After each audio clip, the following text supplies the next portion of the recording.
يأكلون كميات هائلة من الطعام بشراهة في بث مباشر.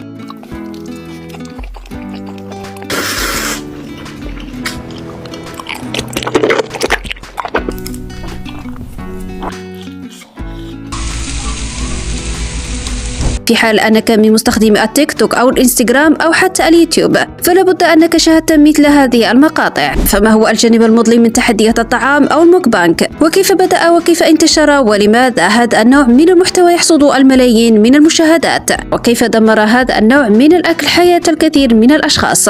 لكن قبل البداية في التفاصيل، لا تنسوا الاشتراك في القناة والضغط على زر الإعجاب ليصلكم كل جديد. هذا النوع من المحتوى يحصد الملايين من المشاهدات عبر الإنترنت، وانتشر بشكل رهيب خاصة في دول آسيا.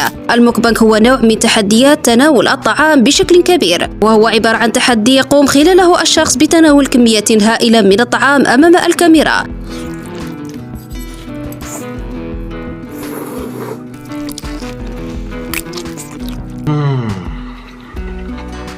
يقوم مقدمي الموكبانك أحيانا خلال البث المباشر بإعداد الطعام أمام متابعيهم قبل البدء في التهامه، وخلال تناول الطعام يتفاعل المتابعين مع مقدمي تلك التحديات، وقد يتناول الشخص ما لا يقل عن 4000 إلى 5000 سعرة حرارية خلال وجبة واحدة. ويستمر مقدمي الموكبانك في الأكل فقط أمام الكاميرا، وفي هذا النوع من الفيديوهات يكون صوت الميكروفون مرتفع كأنه داخل أفواههم، وذلك لسماع صوت مضغ الطعام. ويعد هذا الشيء مقرف ومقزز للبعض، لكنه يشكل متعة وراحة نفسية للملايين، حيث تحصد هذه الفيديوهات على الملايين من المشاهدات وتدر على أصحابها أموالا طائلة.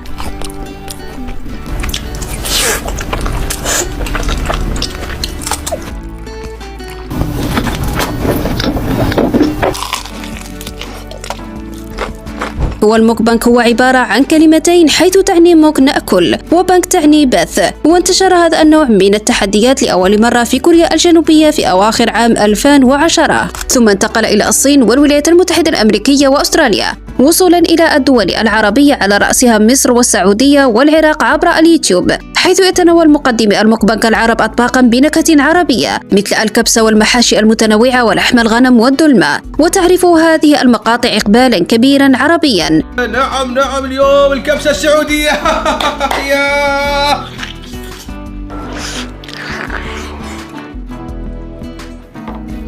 وفي عالم الموكبانك يوجد نجوم ومشاهير أبرزهم من كوريا الجنوبية والصين وأمريكا، مثل أفوكادو الذي اشتهر بمقاطع فيديو يأكل فيها كميات ضخمة من الطعام.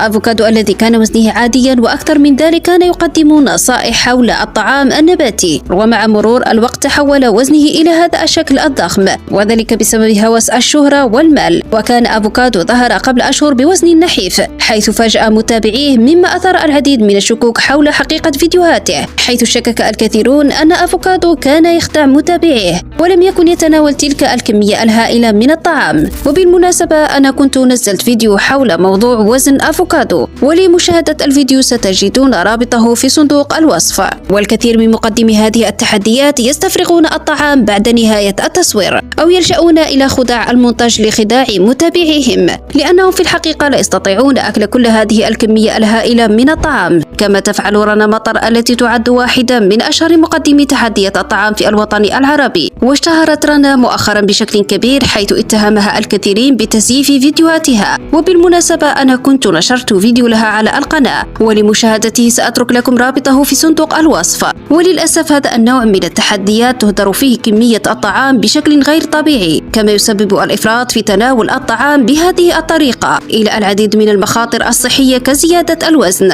وقد تدفع مشاهدة هذا النوع من المقاطع بمتابعيها لفعل نفس الأمر وتقليد أصحابها، ما ينشر عادة غير صحية. ومن الأمور التي أثارت الجدل حول مشاهير الموكبانك هو أن معظمهم يتمتع برشاقة كبيرة رغم عادة الأكل الغير صحية. وأجاب العديد من مشاهير مقدمي هذه التحديات أنهم يمارسون الرياضة بشكل منتظم، كما أجاب آخرون بصراحة على أنهم يقومون باستفراغ الطعام للمحافظة على رشاقتهم. ويرى الخبراء ومتابعي هذا النوع من التحديات بأنها تؤدي لما يسمى بأن النشوة الدماغية، أي الاسترخاء وتقليل حالة الإجهاد والشعور بالوحدة في بعض الأحيان. ويحصل بعض مشاهير هذه التحديات على أكثر من 10,000 دولار شهرياً. ومن بين أسوأ الحوادث التي وقعت في عالم الموكبانج أثناء البث المباشر هو وفاة مؤثرة صينية أثناء تناولها كمية كبيرة من الطعام بدون توقف أثناء البث المباشر. المؤثرة الصينية التي تدعى شياو تيانغ، التي كانت تبلغ 24 عاما فقط، وهي متخصصة في أكل كمية هائلة من الطعام لتحقيق متعة متابعيها، وطبعا من أجل المشاهدات والمال. وسط ما أنها توفيت بسبب تناول الطعام بشكل مفرط،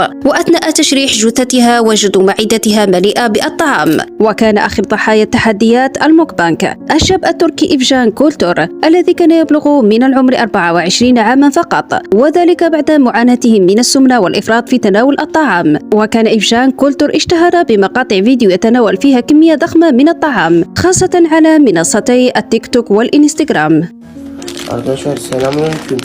فما رأيكم في تحديات الموكبانج؟ وفي آخر الفيديو لا تنسوا الاشتراك في القناة والضغط على زر الإعجاب ليصلكم كل جديد.